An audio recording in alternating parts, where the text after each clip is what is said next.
Alors, effectivement, il y avait une mission d'expertise sur l'avenir du schéma de diffusion de la presse écrite qui a donc été décidée en novembre 2013. Cette mission s'est réunie. Effectivement, le rapport a été rendu en juillet 2014 et à ce jour, il n'a pas été publié. Et apparemment, selon les sources qu'on peut avoir, il y a peu de chances qu'il le soit. Le bilan des accords Schwartz, en fait, est assez simple. On peut globalement dire que la presse a respecté les engagements qu'elle a pris lors de la signature de cet accord en juillet 2008.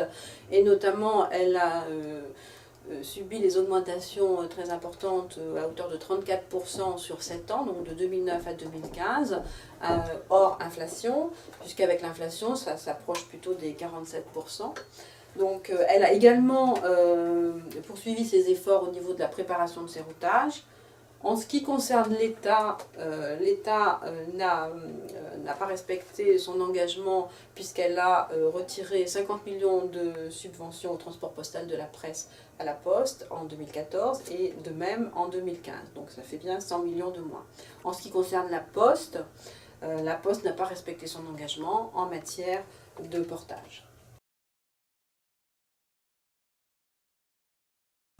Les éditeurs de la FNPS souhaitent avoir de la visibilité puisque pour l'instant les accords Schwartz se terminent en fin 2015. Ils n'ont aucune visibilité sur ce qui se passera après, s'il y a un maintien des aides à la presse ou pas, et notamment en matière de tarification de la Poste. On ne sait pas donc ce qui sera appliqué.